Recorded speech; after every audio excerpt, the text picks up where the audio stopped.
किसी नए मार्ग पर कदम बढ़ाता है तो झिझकता है, लेकिन नए पर कदम बढ़ाने से ही जीवन में विकास है।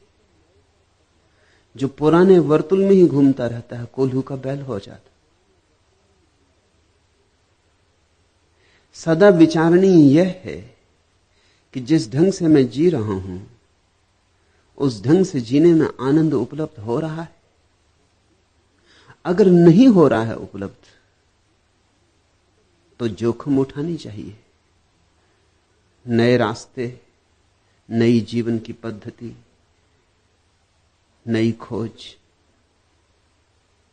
करनी ही होगी। इतना तो तय है कि तुम्हारे पास खोने को कुछ भी नहीं। पुराने जीवन से आनंद तो मिला नहीं, मिल जाता तो नए की कोई जरूरत भी ना थी। पुराना तो व्यर्थ हो गया है, एक बात निश्चित है। नया सार्थक भी निकल सकता है, व्यर्थ भी निकल सकता है, मगर नए में कम से कम एक संभावना है सार्थक होने की। पुराना तो निचुड़ चुका, उसे तो देख लिया, समझ लिया, जी लिया, नहीं कुछ पाया। जैसे कोई रेत से तेल निचोड़ता रहा हो। अब कब तक रेत के साथ सिर मारना है? मैं नहीं कहता कि नए से आनंद मिल ही जाएगा, क्योंकि आनंद मार्ग पर कम निर्भर होता है, मार्गी पर ज्यादा निर्भर होता है, पथ पर कम निर्भर होता है, पथिक पर ज्यादा निर्भर होता है। इसलिए असली बदलाहट पथ की नहीं होती, असली बदलाहट तो पथिक की होती, मगर पथ की बदलाहट से शुरुआत होती। तुम बाहर हो, इसलिए बाहर से ही रूपांतरण शुरू करना होगा। बाहर की बदलने की हिम्मत जुटाओ तो भीतर बदलने की हिम्मत भी सघन होगी। और अगर थोड़ी बूंदें पड़ने लगी आनंद की तो उमंग और उत्साह से नए का अन्वेषण शुरू हो जाएगा। मगर एक बात तो तय है कि तुम्हारे पास खोने को कुछ भी नहीं, इसलिए व्यर्थ चिंता मत लो। मिला क्या है पुराने को पकड़े रखने से? तो खो भी कुछ ना जाएगा। और जब खोने को कुछ नहीं है तो डर क्या है? या तो कुछ मिलेगा, ज्यादा से ज्यादा यही होगा कि नए से भी नहीं मिलेगा, तो फिर और नए को खोजेंगे। हमेशा ध्यान इसका करो कि जिस ढंग से हम जिए हैं, जो हम अब तक सोचे हैं, विचारे हैं, उससे कुछ मिला है या नहीं, विचार उसका करो। भविष्य का विचार मत करो कि क्या मिलेगा क्या नहीं मिलेगा, क्योंकि भविष्य तो अज्ञात है, संन्यास तो अपरिचित है। प्रयोग में उतरने से ही पता चलेगा। स्वाद लोगे तो ही पता चलेगा। स्वाद के पहले कैसे तय करोगे कि स्वादिष्ट है वस्तु या नहीं? किसी पे भरोसा करना होगा, किसी ने जिसने स्वाद लिया हो। यहां तुम आती हो चंद्ररेखा, मैंने स्वाद लिया है, मैं तुम्हें कहता हूं आओ बढ़ो। और यहां बहुत हैं जो मस्त हो रहे हैं, डूब रहे हैं। उनकी मस्ती और डुबकी देखकर ही तो तुम्हारे मन में भी सन्यास का भाव उठता है। नहीं तो सन्यास का भाव क्यों उठे? तुम्हारा हृदय आंदोलित हो रहा है, सिर्फ तुम्हारा मस्तिष्क बाधा डाल रहा है। मस्तिष्क सदा ही रूढ़िवादी होता है, हृदय सदा नए के साथ जाने को आतुर होता है, और मस्तिष्क सदा पुराने के साथ बंधा रहने के लिए तैयार। मस्तिष्क के पास अतीत के अतिरिक्त कुछ भी नहीं। मस्तिष्क के पास जो भी है स्मृति की संपदा है, वह सब अतीत है। मस्तिष्क का भविष्य होता ही नहीं। कोई भी चीज मस्तिष्क का हिस्सा बनती है जब अतीत हो जाती, जब तुम्हारा अनुभव हो जाता तब मस्तिष्क का हिस्सा बनता है। मस्तिष्क जीता है अतीत में, मुर्दा में, इसलिए मस्तिष्क डरता है भविष्य में जाने में। हृदय सदा तैयार है छलांग लेने को। तुम्हारा हृदय तो उत्साह से भरा है, तुम्हारा हृदय तो उठा लेना चाहता है कदम। मस्तिष्क चालाकियां बरत रहा है, मस्तिष्क कहता है ठहरो, सोचो, पहले निर्णय करो, कहीं ऐसा ना हो कि जाओ भी नए पथ पर और कुछ ना मिले, कहीं ऐसा ना हो कि बीच से लौटाना पड़े, कहीं ऐसा ना हो कि जीवन की पद्धति बदलो, इतना श्रम उठाओ और श्रम के अनुकूल पुरस्कार ना हो। तो थोड़ा सोचो, गणित बिठाओ, हिसाब लगाओ। लेकिन मस्तिष्क की सुनी अगर तो कभी कदम उठ ना सकेगा। थोड़ा सोचो, छोटा बच्चा मां के पेट में है, अभी जन्म होने के करीब है। अगर मस्तिष्क हो, अगर बुद्धि पैदा हो गई हो, तो बुद्धि कहेगी कहां जाते हो? जीवन की ये प्रक्रिया, ये ढंग, ये गर्भ में रहना कितना सुखद है। कोई झंझट नहीं, कोई चिंता नहीं, कोई दायित्व नहीं। 24 घंटे सोए रहो। कहां जाते हो? पता नहीं बाहर क्या होगा, कौन सी मुसीबतें आए, कौन सी चुनौतियां आए। अगर बच्चे के पास थोड़ा गणित हो, तर्क हो, तो कोई बच्चा मां के गर्भ से पैदा ही ना हो। लेकिन गणित नहीं होता, गणित बाद में आता है, सौभाग्य की बात। तर्क बाद में आता है। बच्चे के पास तो सिर्फ हृदय होता है, नए के लिए आतुर, उत्सुक। अगर हम बुद्धि की बात मान के चलें तो पृथ्वी जरा जीर्ण से भर जाती। इस देश में ऐसा ही हुआ है। लोगों ने अतिशय बौद्धिकता के साथ अपने गठबंधन बना लिए, इसलिए यह देश जरा जीर्ण हो गया है। इस देश में यौवन नहीं रहा, यह खंडहरों में जी रहा है। यह अब भी अतीत के ही गुणगान करता है। इसके पास कोई उमंग नहीं है नए के लिए। यह गिर गए पीले पत्तों की प्रशंसा करता है, नई जो कौपलें खिलती हैं उनकी तरफ पीठ फेर लेता है। यह पूजता है पत्थरों को, जड़ को, अतीत की लकीरों को। यह लकीर का फकीर हो गया है। और ऐसा ही सारे लोगों का चित्त हो गया है। हिम्मत जुटानी पड़ेगी। और मैं तुमसे इतना कहता हूं कि नए के साथ हारने में भी जीत है, पुराने के साथ जीतने में भी जीत नहीं। पुराने के साथ सुख भी मिले तो ज्यादा से ज्यादा उसका अर्थ सुविधा होती है। नए के साथ दुख भी मिले तो भी विकास होता है।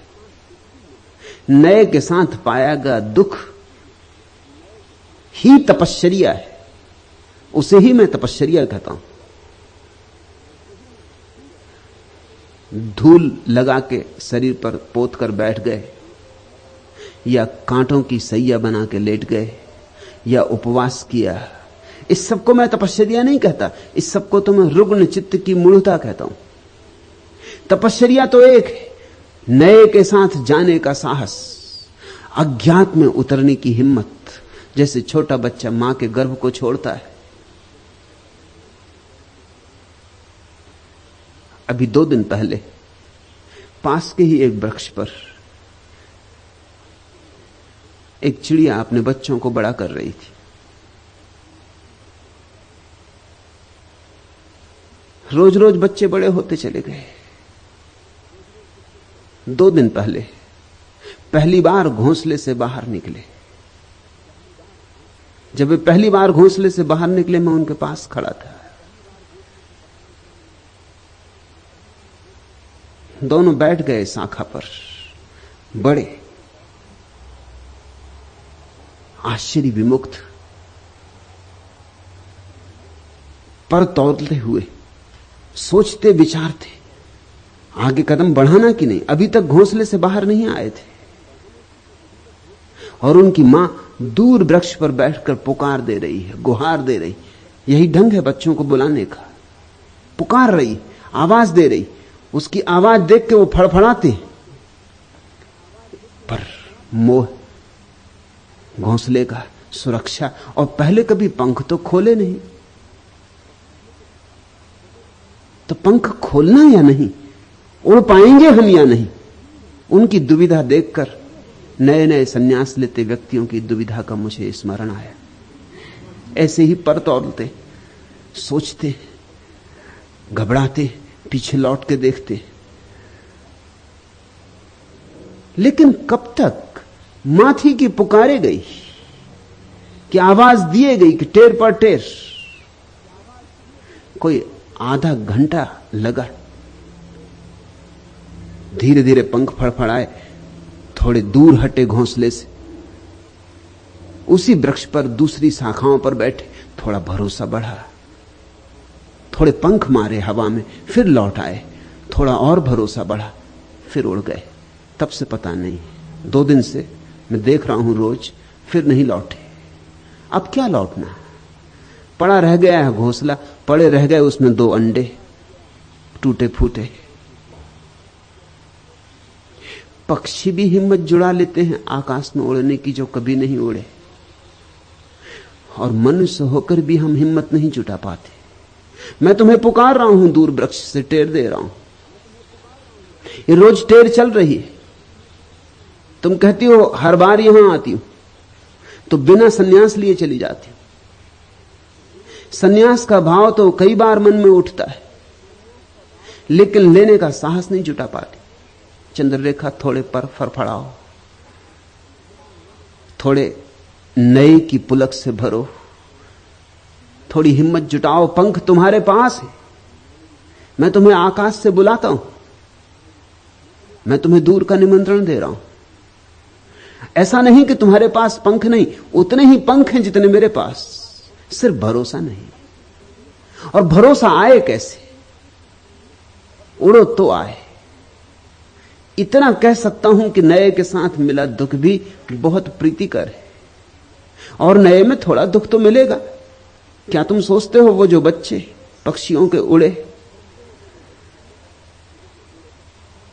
पीड़ा नहीं हुई होगी? हवा के झोंके, रात वर्षा हुई,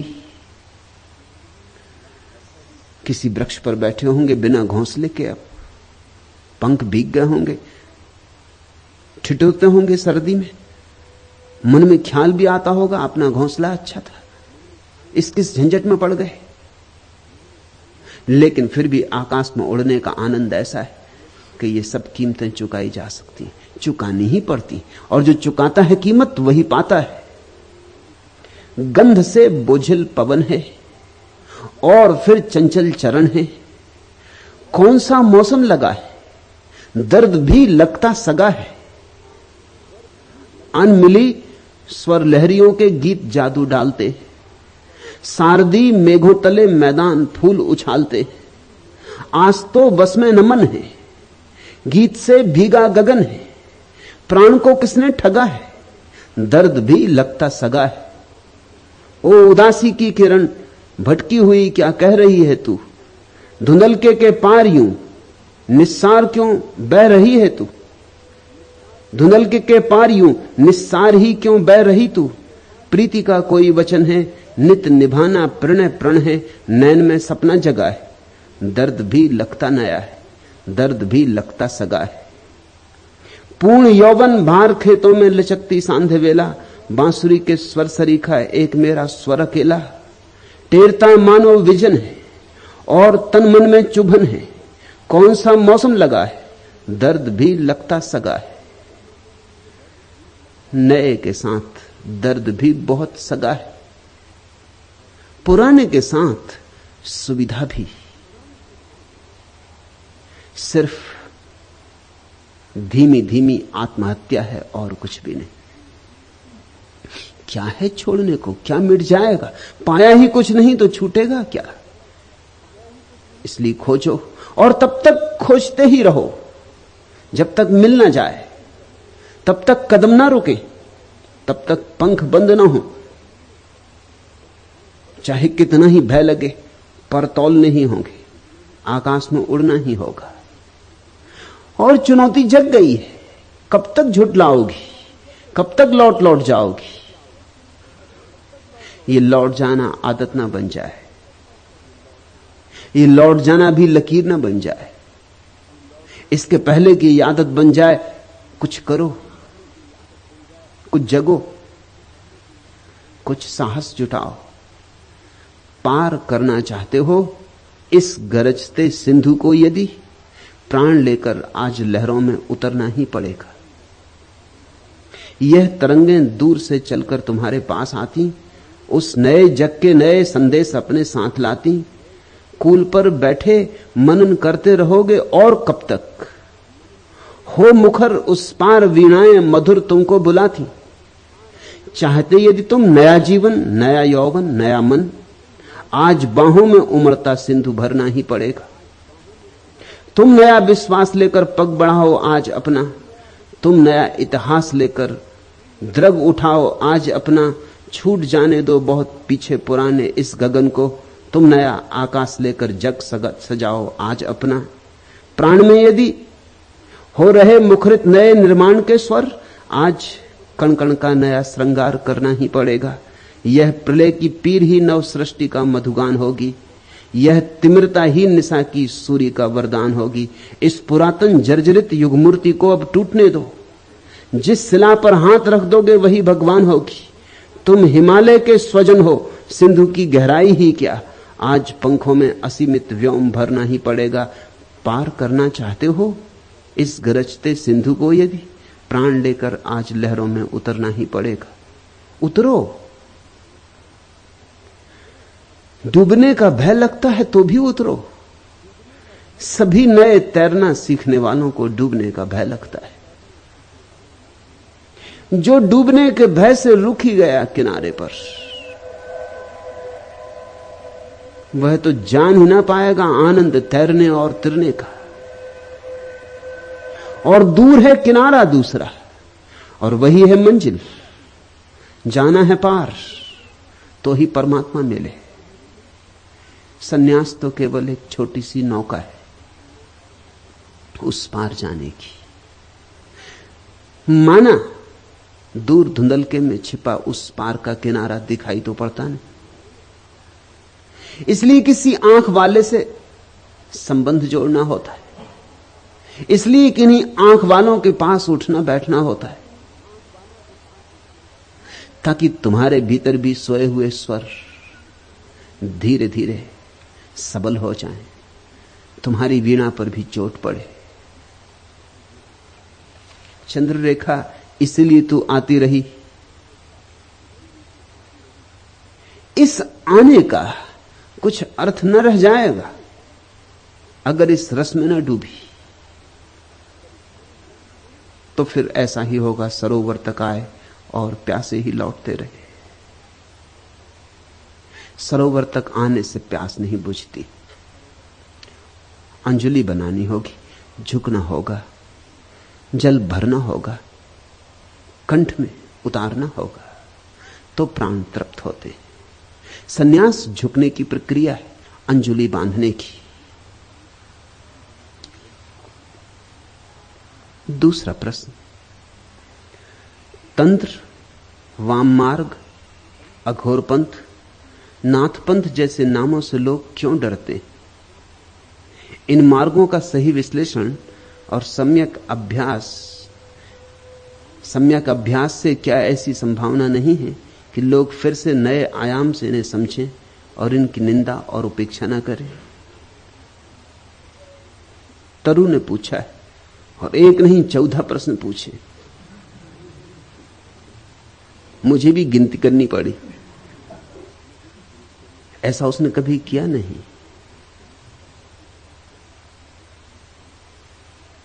गोरख से कुछ संबंध रहा है। कोई सोई स्मृति जग गई, कोई झरना फूट पड़ा।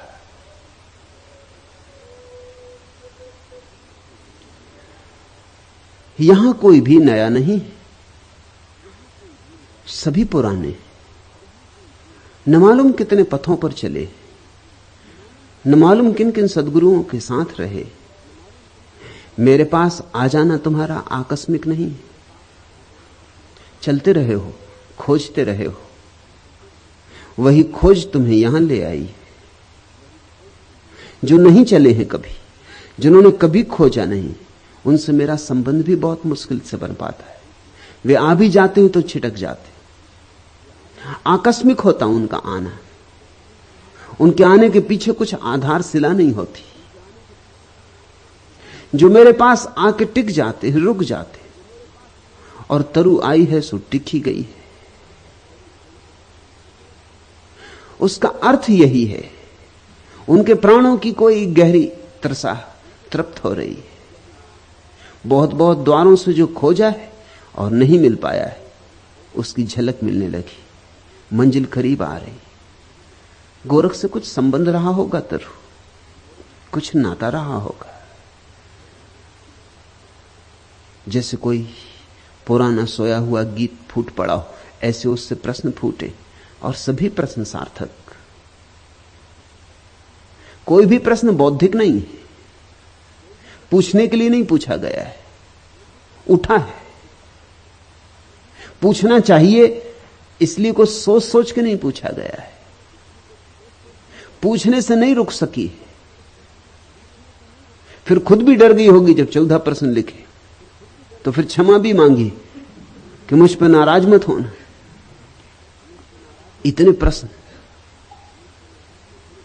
जैसे विवश थी, पूछना ही पड़ा है, न पूछे नहीं बनेगा।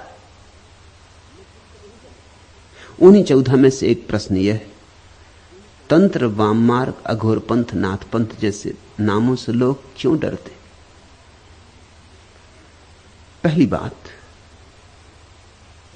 ये सब नाम तंत्र के ही नाम है। तंत्र का ही एक नाम वाममार्ग है। वाममार्ग का अर्थ होता है बाएं हाथ का रास्ता। तुम्हारे पास 2 हाथ है, एक दायां हाथ है, एक बायां हाथ है। ये 2 हाथ बस 2 हाथ ही नहीं, इनके पीछे बड़े राज छिपे। तुम्हारा दायां हाथ तुम्हारे बाएं मस्तिष्क के खंड से जुड़ा है, उल्टा तुम्हारा बायां हाथ तुम्हारे दाएं मस्तिष्क के खंड से जुड़ा है। मस्तिष्क 2 खंडों में बटा है। अब तो विज्ञान ने इस पर बड़ी खोज की है, और उस खोज ने बड़े रहस्य प्रकट किए। तुम्हारा दायां मस्तिष्क जो कि बाएं हाथ से जुड़ा है, काव्य का स्रोत है, अनुभूति का, भाव का, कला का, प्रज्ञा का, आनंद, मस्ती,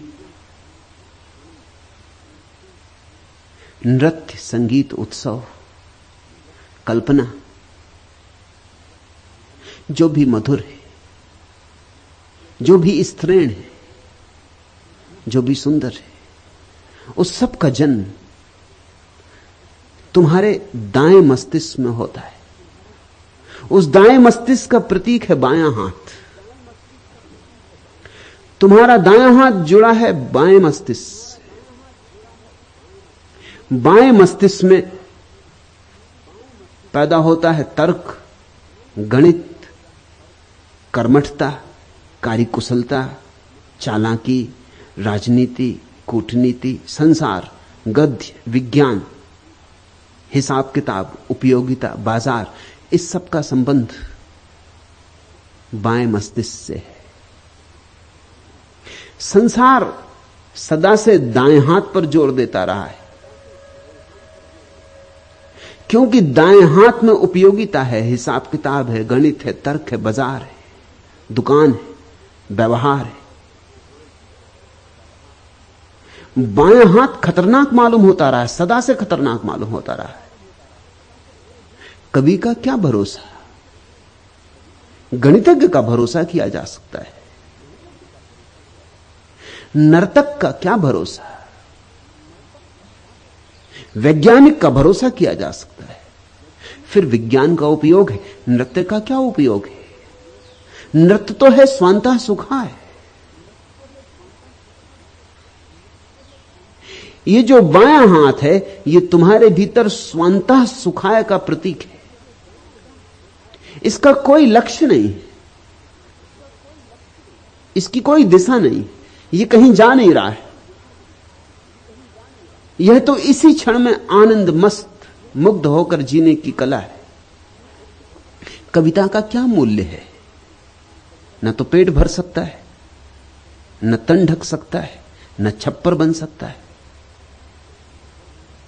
तो कवियों को हमने थोड़ा बहुत सम्मान दिया है एक अनुपात में, जैसे सजावट की तरह, लेकिन गैर जरूरी। एक आध आदमी कवि हो जाए समाज में, हम बर्दाश्त करते, लेकिन हम कवियों की जमात बर्दाश्त नहीं करेंगे, क्योंकि कवि किसी काम का नहीं मालूम पड़ेगा, उसकी उपयोगिता क्या है। किसी ने पिकासो को पूछा कि तुम्हारे चित्रों की उपयोगिता क्या है? उसने अपना सिर पीट लिया। उसने कहा, फूलों से नहीं पूछते कि तुम्हारी उपयोगिता क्या है, और कोयल गीत गाती उससे नहीं पूछते तुम्हारी उपयोगिता क्या है, और आकाश तारों से भर जाता तब नहीं पूछते कि तुम्हारी उपयोगिता क्या है, मुझसे ही क्यों पूछते हो? ये कवि और चित्रकार और मूर्तिकार और संगीतज्ञ सदा से कहते रहे, हमारी कोई उपयोगिता नहीं। मगर जीवन उपयोगिता पर ही समाप्त नहीं होता। जीसस का वचन याद करो, man can not live by bread alone. आदमी अकेली रोटी से तो नहीं जी सकता, कुछ और भी चाहिए। रोटी से कुछ ज्यादा चाहिए। रोटी जरूरी है मगर काफी नहीं, आवश्यक है मगर पर्याप्त नहीं।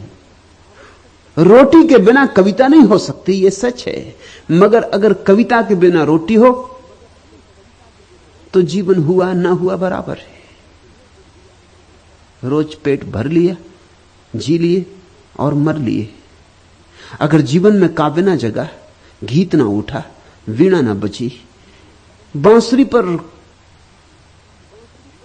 संगीत न खेला, तो क्या सार है? स्वांता सुखाय रघुनाथ गाथा। जो स्वांता सुख से भरा है वही उस परम प्रिय के भाव से भी भरता है। इसलिए बायां हाथ सदा से खतरे का सूचक रहा। इसलिए जिनसे भी हम डरते उनको हम वाम मार्गी कहते, जिनसे हम भयभीत होते उनको हम वाम मार्गी कहते।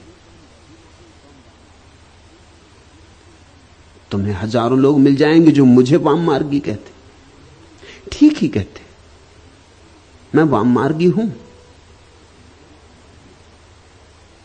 क्योंकि मैं तुम्हें स्वांतः सुखाय की कला सिखा रहा हूं। हिसाब किताब ही सब कुछ नहीं है, हिसाब किताब के बाहर भी एक जगत है, और वही जगत तृप्तिदायी है। उसी जगत में परितोष है, उसी जगत में प्रकाश है। जरूरतें पूरी होनी चाहिए, ठीक है, फिर क्या करोगे? जरूरतें पूरी हो जाएंगी, फिर क्या करोगे? आज पश्चिम में यही अड़चन आ गई, जरूरतें पूरी हो गई, जो बाहर की जरूरतें थी पश्चिम ने पूरी कर ली। समझना कठिनाई।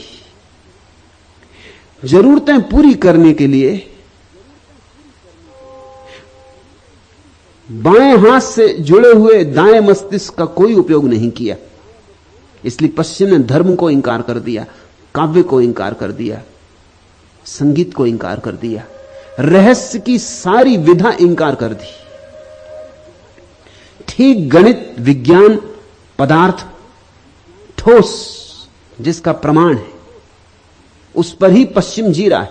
300 साल के सतत प्रयोग ने, दाएं हाथ के प्रयोग ने पश्चिम को समृद्ध बना दिया। धन है, दौलत है, मकान है, सुंदर रास्ते हैं, सुस्वादु भोजन है, भरपेट भोजन है, सब जरूरत से ज्यादा है। एक संपन्नता का युग पश्चिम में आ गया। लेकिन 300 साल निरंतर वो जो स्वांतः सुखाय का स्रोत है उसको इंकार करके आया।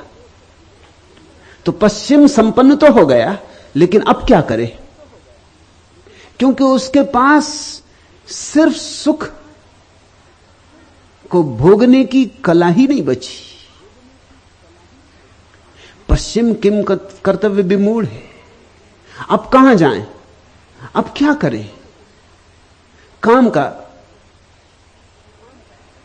जगत जो हो सकता था हो चुका। पश्चिम के भीतर बड़ी बेचैनी है।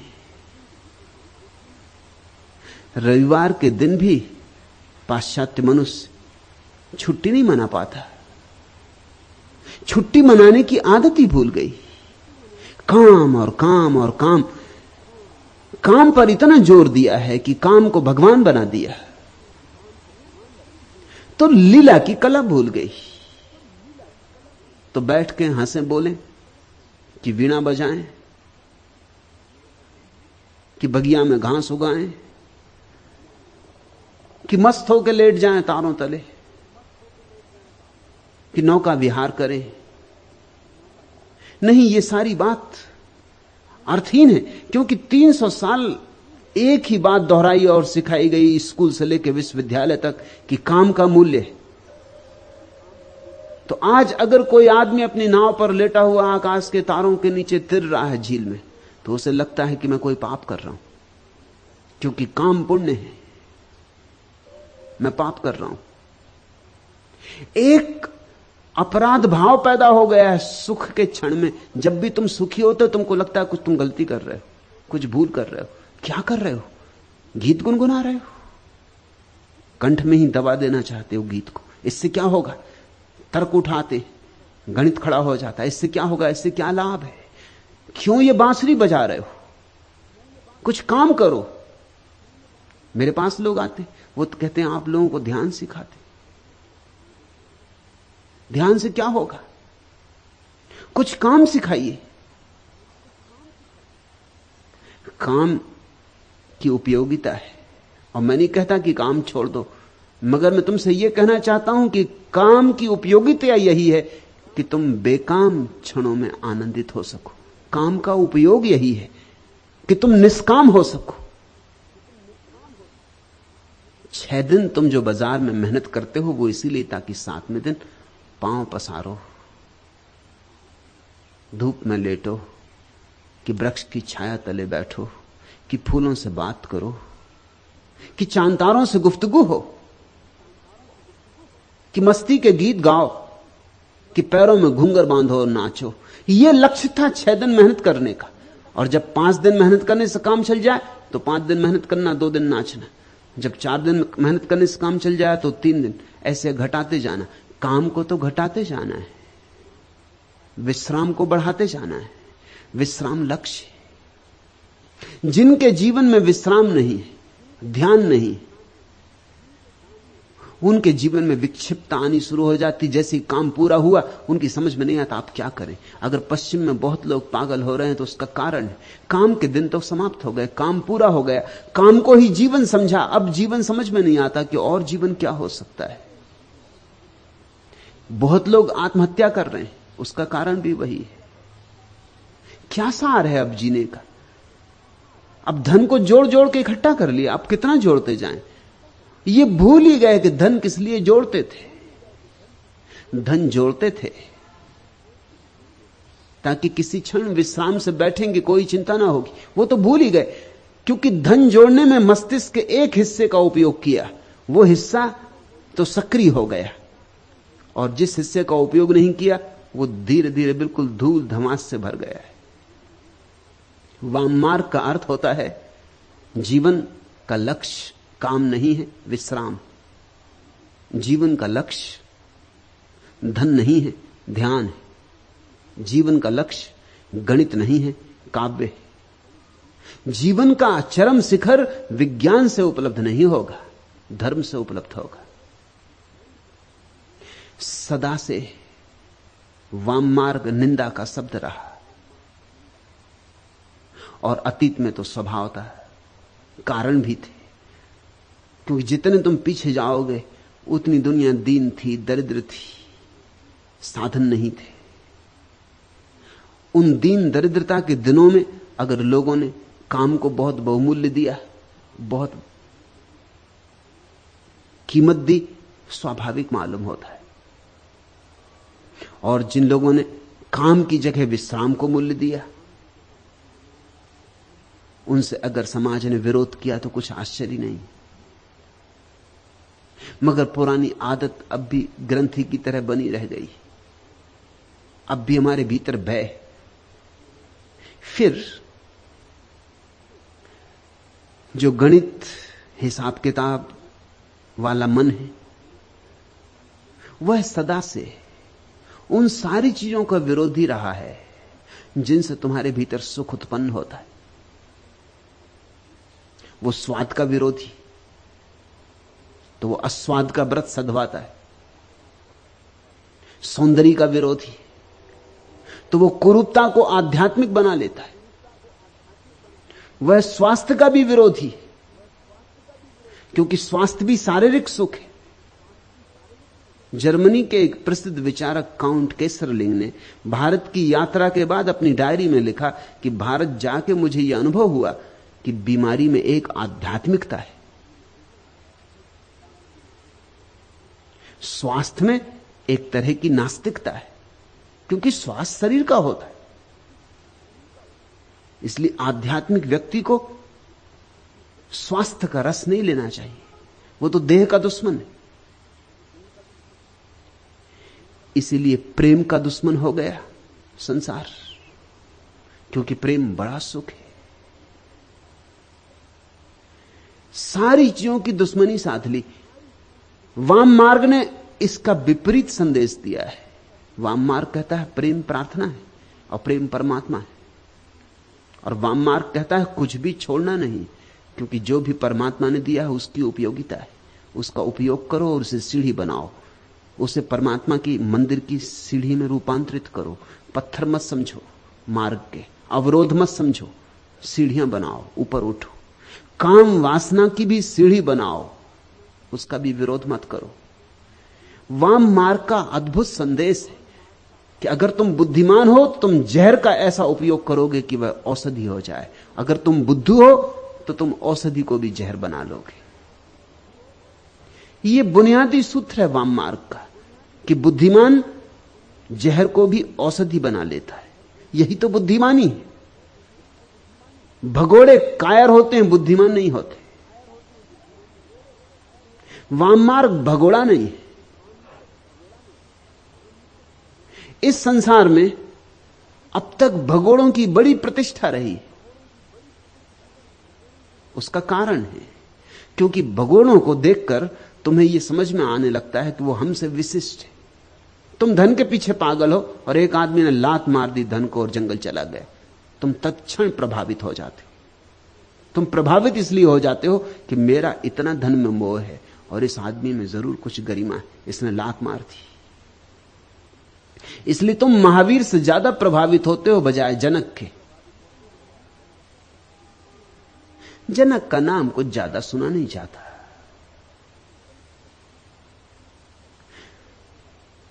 तुम बुद्ध से ज्यादा प्रभावित हो जाते हो क्योंकि वो राजमहल छोड़ के जाते।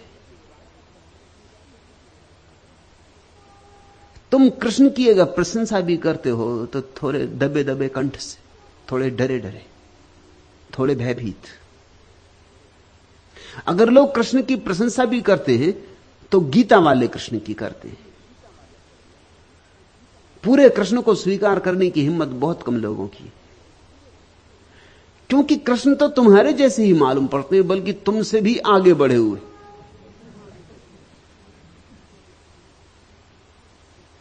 तुम किसी तरह अपने को समझा लेते हो कि चलो वे भगवान थे, किया होगा, नाचे होंगे गोपियों के साथ, मगर यह आदमी के लिए शोभा नहीं देता। तुम शायद कृष्ण को भगवान कह के बच जाना चाहते हो। तुम एक बहाना खोजते हो। तुम्हारा चित्त तो गड़बड़ होने लगता है, तुम्हें बेचैनी होने लगती। मैं एक घर में मेहमान था, एक हिंदू परिवार में। संभ्रांत परिवार है, कुलीन परिवार है। कोई 10-12 साल पहले की बात। मेरी किताब संभोग से समाधि की ओर छपी थी। वे बड़े बेचैन थे। उन्होंने मुझसे कहा कि आप नाम कम से कम कोई और रखते थे।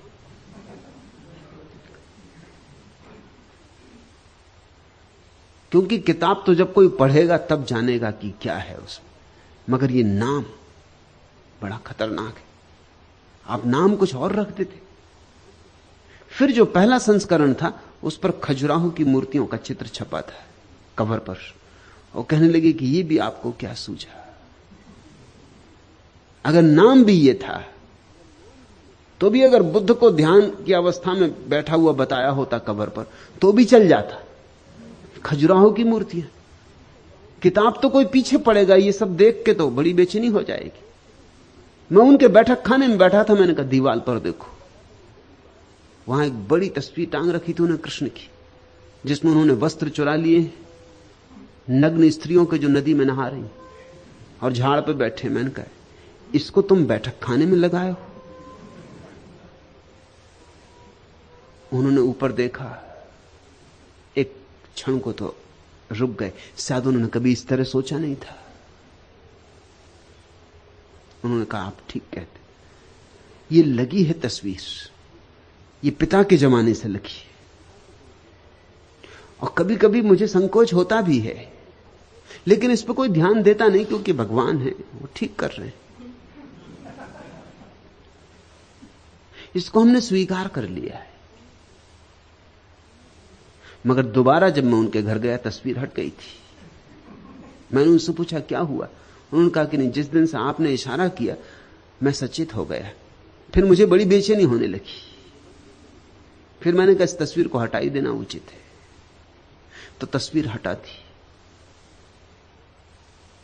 तुम्हारा कृष्ण का स्वीकार भी अधूरा अधूरा है। तुम कृष्ण में से बहुत सी बातें काट छांट कर डालना चाहोगे, तुम कृष्ण में संशोधन करने को सदा तत्पर हो। कृष्ण को लोग अपने अपने हिसाब से मानते हैं, जितना मान सकते उतना मान लेते, बाकी छोड़ देते।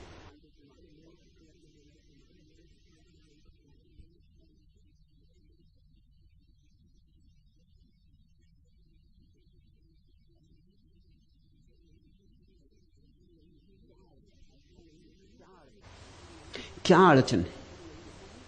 अड़चन यही है कि महावीर तो तुम्हें साफ अपने से विपरीत जाते मालूम पड़ते।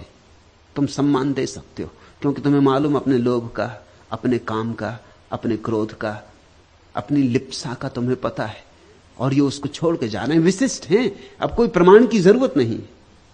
लेकिन कृष्ण ये वहीं खड़े, उसी संसार में जहां तुम खड़े हो। कृष्ण को पहचानने के लिए बड़ी गहरी आंख चाहिए। महावीर को पहचानना अंधे के भी बस की बात है, कोई अड़चन नहीं। अंधा भी पहचान लेगा कि ठीक सब छोड़ के चले गए, लेकिन कृष्ण को पहचानने के लिए तो जब तक भीतर की आंख न खुली हो तब तक पहचान मुश्किल है, क्योंकि वो वहीं खड़े। भेद तो कुछ भी नहीं, ऊपर से भेद नहीं है, भीतर से भेद है। तो जब तक भीतर देखने की क्षमता ना हो तब तक तुम कृष्ण को न समझ पाओगे। कृष्ण वाम मार्गी, इसलिए जैनों ने कृष्ण को नरक में डाला है, अपने पुराणों में नरक में डाल दिया है। वाम मार्गी, और क्या वाम मार्ग होगा? जीवन का सहज स्वीकार, उत्साहपूर्वक स्वीकार, स्वागतपूर्ण स्वीकार, जीवन को उसकी समग्र विधा में जीने की क्षमता, साहस। जीवन में कुछ भी बुरा नहीं, अगर कांटे भी हैं तो फूल की रक्षा के लिए तत्पर है। इसलिए जीवन में जो भी है सुंदर है, और अगर किसी चीज का सौंदर्य हमें दिखाई नहीं पड़ा है तो हमारी कहीं भूल चूक हो रही। परमात्मा असुंदर बना कैसे सकता है? परमात्मा ही प्रकट हुआ है सारे रूपों में, काम में भी राम ही छिपा है। इतना साहस बहुत कम लोग जुटा पाते, इतनी दृष्टि भी नहीं होती। इसलिए तरु, तंत्र, वाममार्ग, अघोर पंथ, नाथ पंथ जैसे नामों से लोग डरने लगे। इसलिए क्योंकि ये तुम्हारी व्यवस्थित रूढ़ी को छिन्न भिन्न कर देते। ये प्यारे नाम गालियां बन गए। किसी को वाममार्गी लोग कह देते हैं, बस खत्म हो गया मामला। फला आदमी वाममार्गी, मतलब तुमने उसका खंडन कर दिया, और खंडन करने की जरूरत नहीं। अब वो क्या कहता है, क्यों कहता है, इस तर्क और विस्तार में जाने का प्रयोजन नहीं। वाम मार्ग का लेबल लगा दिया, वो आदमी खत्म हो गए। अघोर पंथ, अघोर जैसा प्यारा शब्द गाली बन गया। किसी को अघोरी कह तो वो लड़ने को तैयार हो जाता। लोग अघोरी कहते ही किसी को तभी जब उनको गाली देनी होती। अघोर शब्द का अर्थ समझते हो? अघोर का अर्थ होता है सरल। किसी को घोरी कहो तो गाली हो सकती। घोर का अर्थ होता है जटिल। कहते ना घोर घमासान, खूब भयंकर युद्ध हुआ तो उसको कहते हैं घोर घमासान। जटिल, उलझा हुआ तो घोर। अघोर का अर्थ होता है सरल, बच्चे जैसा निर्दोष। लेकिन लोग अघोरी गाली देना चाहते तब कहते हैं, लोग कहते हैं मोरारजी देसाई अघोरी, क्योंकि जीवन जल पीते। अघोरी उनका मतलब यह है कि गाली दे रहे हैं वो। अघोर तो सिर्फ थोड़े से बुद्धों के लिए उपयोग में लाया जा सकता है। गौतम बुद्ध अघोरी, कृष्ण अघोरी, क्राइस्ट अघोरी, लाओत्सु अघोरी, ऐसे लोगों के लिए ही सिर्फ उपयोग में लाया जा सकता है। गोरख अघोरी, सरल, निर्दोष, सीधे साधे, इतने सरल कि गणित जीवन में है ही नहीं। हिसाब किताब लगाने का भाव ही चला गया है। तुम तो जिसको धार्मिक कहते हो वो भी हिसाब किताब लगाता है। वो देखता है कि इतने उपवास करूं तो स्वर्ग मिलेगा, इतने व्रत रखूं तो स्वर्ग मिलेगा, इतना दान करूं तो स्वर्ग मिलेगा। ये सब हिसाब किताब है। इस दान में भी बाजार है, इस दान में भी व्यवसाय है, सौदा है। इस पुण्य में भी छिपा हुआ पाप है। अघोरी का अर्थ होता है सरल सीधा, जिसके जीवन से हिसाब किताब समाप्ति हो गया, जो बच्चों की भांति जीता है। यह तो परम अवस्था है, परमहंस अवस्था है अघोर। मगर ये गालियां बन गई दुर्भाग्य से। नाथ पंथ, गोरखनाथ और उनके गुरु मच्छिंद्र नाथ के कारण तंत्र की यह शाखा नाथ पंथ कहलाने लगी। भाव बड़ा प्यारा है। नाथ का अर्थ होता है मालिक, जिसको सूफी कहते हैं या मालिक। सब उसका है, मालिक का है। हम भी मालिक के, संसार भी उसका, सब उसका।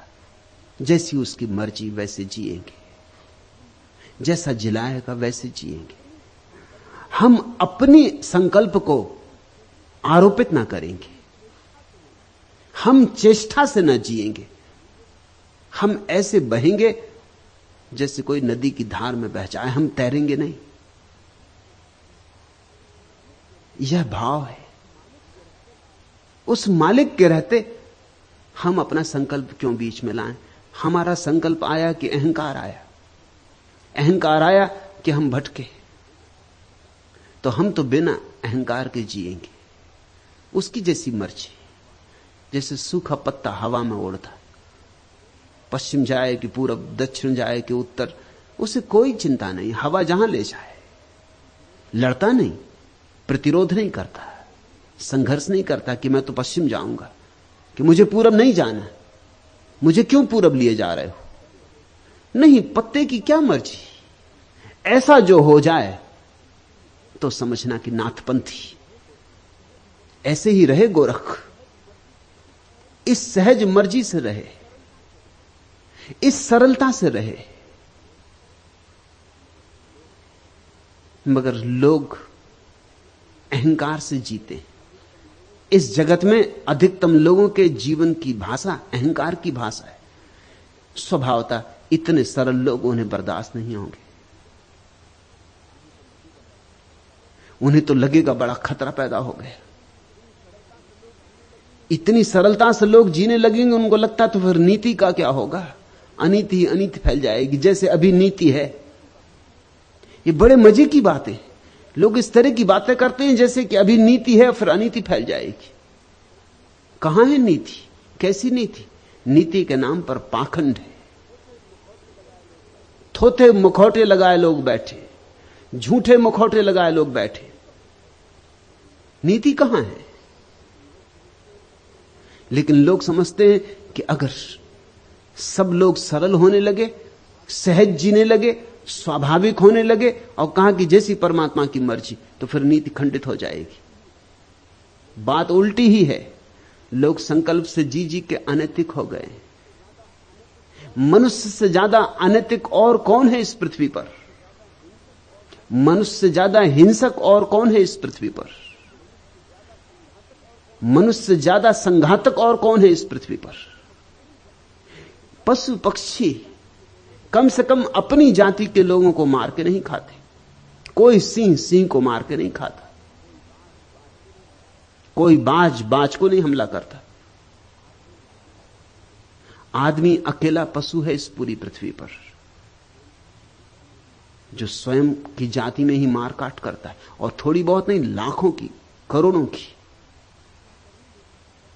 हत्या करने में ऐसा रस और बड़ा मजा है। इसको भी नैतिक जामा पहना दिया जाता है। इसको कहते हैं जिहाद। धर्मयुद्ध हो रहा है, धर्मयुद्ध हो रहा तो फिर मारो, फिर कोई हर्जा नहीं। जितने मारे उतना ही लाभ है, जितने मारे उतना स्वर्ग निश्चित है। लोग जिहाद कर रहे हैं, धर्मयुद्ध कर रहे हैं सदियों से, एक दूसरे को काट रहे हैं परमात्मा के नाम पर। काटना है उन्हें, नाम कोई भी हो। कभी राजनीति के नाम पर काटते, कभी धर्म के नाम पर काटते, कभी सिद्धांत के नाम पर, कभी शास्त्र के नाम पर। ये सब बहाने। काटना लक्ष्य है, बिना काटे मन नहीं मानता। ये कैसा मनुष्य हमने पैदा किया है? ये कैसा रुग्ण चित्त मनुष्य हमने पैदा किया है?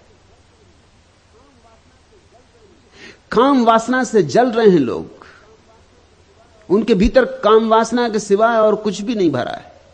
दबा दबा के बैठ गए।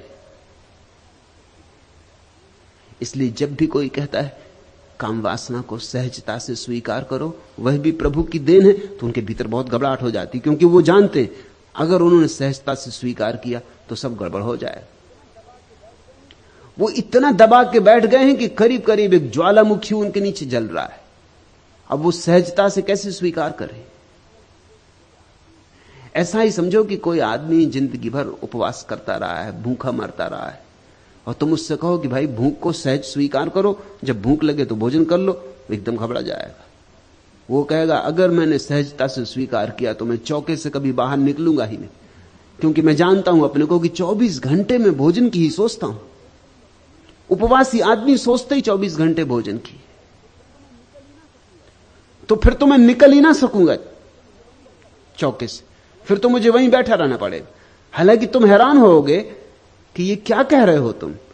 जो लोग भोजन करते हैं वो चौके में नहीं बैठे रहते 24 घंटे, मगर तुम उस आदमी की बात भी समझो, वो भी बेचारा ठीक कह रहा है। वो 24 घंटे भोजन की ही सोचता है। उपवास करने वाला सोचते ही भोजन की है। इसलिए मेरे जैसे व्यक्ति जब जीवन को सरल करने की बात करते हैं तो बड़ी बेचैनी फैल जाती, बड़ी घबराहट फैल जाती।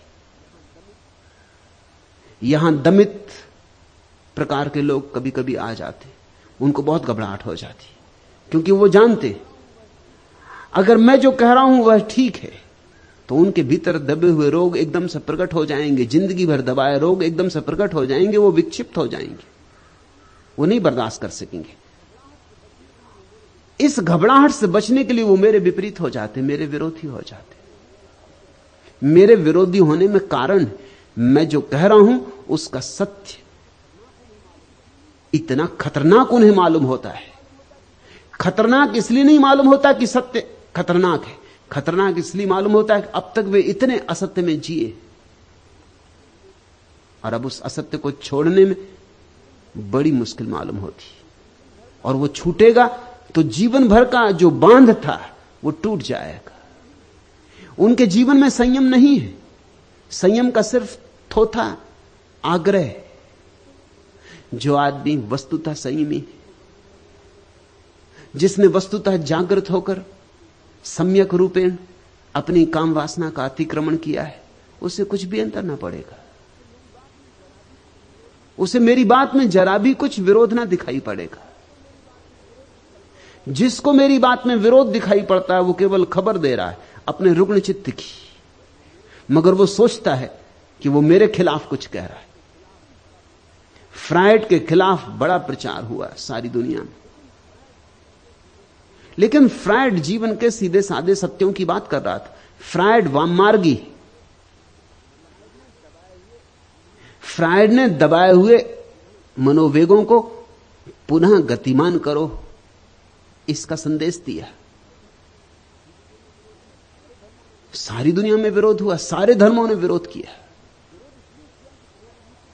विरोध इसलिए किया कि तुम्हारे नीचे की जमीन खिसक गई, तुम सब गलत हो जाओगे अगर फ्रायड सही है। और यही उचित है कि तुम अपने को ही सही सिद्ध करते रहो, फिर तुम्हारी भीड़ है, भीड़ तुम्हारे साथ है। सत्य सदा अकेला है, असत्य बहुत प्राचीन है, भीड़ उनके साथ राजी है। भीड़ ने इतने दिन तक उनके साथ दिया है। भीड़ की सारी न्यस्त स्वार्थ की व्यवस्था उनसे जुड़ गई है। तुम एकदम घबरा जाते हो, तुम एकदम भयभीत हो जाते हो। अपने भय से, अपनी घबराहट से तुम विरोध करने लग जाते हो। लेकिन सत्य ऐसे हारता नहीं, सत्य बार बार लौट आता है। वाम मार्ग लौट लौट के आता रहेगा। तंत्र की बार बार घोषणा होगी जब तक कि मनुष्य सहज नहीं हो जाता। जिस दिन मनुष्य सहज हो जाएगा उस दिन तंत्र की कोई जरूरत न रह जाएगी। तंत्र सिर्फ औषधि है। वाम मार्ग, वो जो उल्टे चल पड़े हैं लोग, उनको रास्ते पे लाने के लिए सिर्फ एक उपाय है। जो रास्ते पे आ गया वो ना तो दाएं का होता ना बाएं का होता, दाएं बाएं दोनों उसके होते, वो किसी का नहीं होता। उसकी अवस्था अतिक्रमण की होती, वो दोनों के पार चला गया होता है। पूछा तूने तंत्र, वाम मार्ग, अघोर पंथ, नाथ पंथ जैसे नामों से लोग क्यों डरते? डरने का कारण है तुम इतनी बारूद लिए बैठे हो अपने भीतर की, जरा सी चिंगारी सत्य की जाएगी विस्फोट हो जाएगा। तुम चिंगारी से डरोगे नहीं तो क्या करोगे?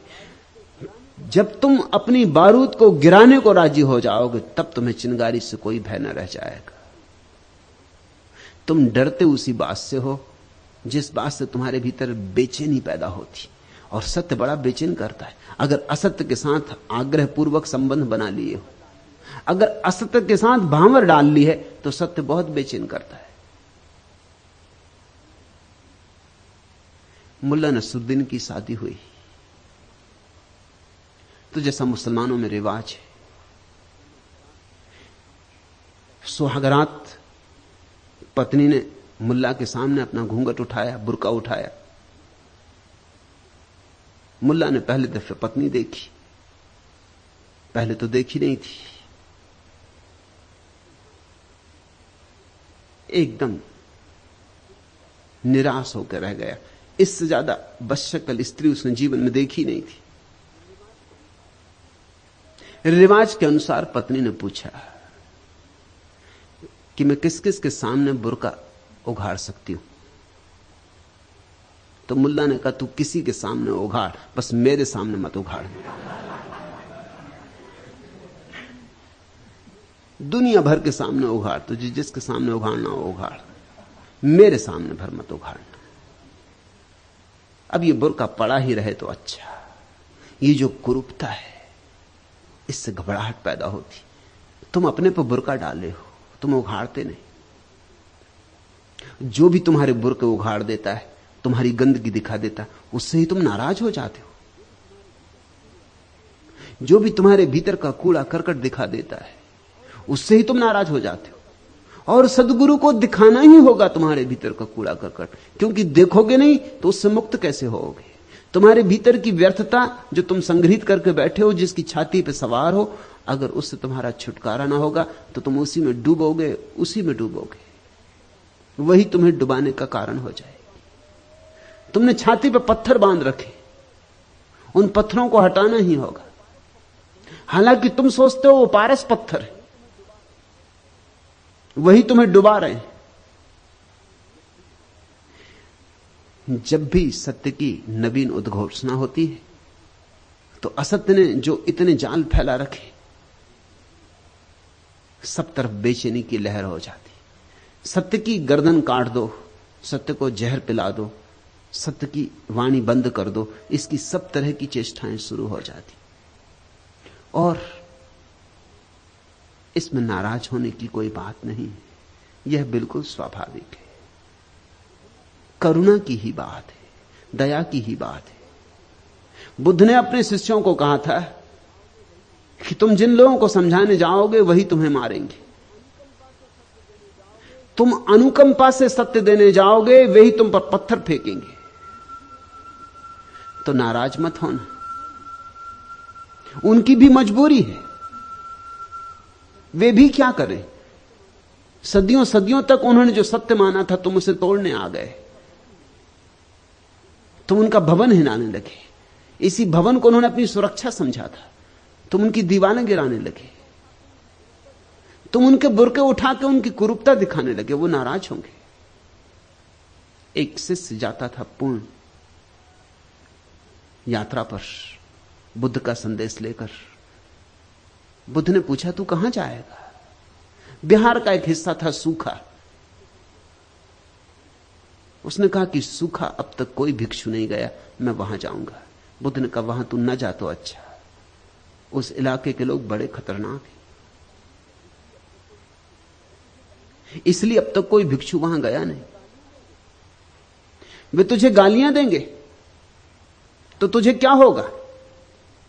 तो पूर्ण ने कहा वो मुझे गालियां देंगे तो मैं अपने को धन्यभागी समझूंगा कि सिर्फ गालियां देते हैं, मारते नहीं। बुद्ध ने कहा और अगर उन्होंने तुझे मारा फिर तुझे क्या होगा पूर्ण? तो पूर्ण ने कहा कि मैं धन्यभागी समझूंगा अपने को कि मारते ही हैं, मार नहीं डालते हैं। बुद्ध ने कहा एक सवाल और, अगर वो मार ही डालें तो मरते मरते तुझे क्या होगा? तो पूर्ण ने कहा कि और क्या होगा, यही कि कितने भले लोग हैं कि उस देश से छुटकारा दिला दिया जिस देश में रहता तो शायद कोई भूल चूक हो जाती, अब भूल चूक ना हो सकेगी। उस देश से छुटकारा दिला दिया जिसमें रहता तो शायद कहीं पैर गलत रास्तों पर पड़ जाते, कुछ से कुछ हो जाता, भटक जाता। उस देश से छुटकारा दिला दिया, उनके प्रति अनुकंपा से भरा हुआ मरूंगा, उनके प्रति कृतज्ञता से भरा हुआ मरूंगा। बुद्ध ने कहा फिर तू जा, फिर तू कहीं भी जा, तू जहां भी जाएगा वहीं तू मित्र पाएगा, क्योंकि तुझे अब शत्रु दिखाई नहीं पड़ सकता। नहीं दिखाई पड़ने से शत्रु नहीं हो जाता ऐसा नहीं है, मगर जिसको शत्रु दिखाई पड़ना बंद हो जाता है वही सत्य की उद्घोषणा कर सकता है। शत्रु तो होंगे पैदा, तत्क्षण पैदा हो जाएंगे। सत्य के शत्रु निरंतर पैदा होते। हमारी इतनी समझ कहां कि हम सत्य को पचा पाएं, इतनी छाती कहां हमारी बड़ी कि हम सत्य को अपने भीतर समाविष्ट करें, अपने भीतर मेहमान बन जाने दें। हम आतिथ्य बने सत्य के, सत्य अतिथि बने, इसकी हमारी पात्रता कहां? इसलिए निरंतर यह होता रहा, निंदा होती रही, उपेक्षा होती रही, मगर सत्य अपनी उद्घोषणा बार बार करता रहा है। और मैं तुमसे कहता हूं कि सत्य आता है मस्तिष्क के दाएं हिस्से से जो बाएं हाथ से जुड़ा है। हिसाब किताब आता है मस्तिष्क के बाएं हिस्से से जो दाएं हाथ से जुड़ा है। हिसाब किताब वाला आदमी कविता के प्रति कभी भी राजी नहीं होता। धन दौलत को मूल्य समझने वाला व्यक्ति ध्यान का मूल्य नहीं समझ पाता, और दुकान ही जिसे सब कुछ है वह मंदिर का नहीं हो पाता। और अगर मंदिर में चला भी जाए तो मंदिर भी उसके साथ ही भ्रष्ट हो जाता है।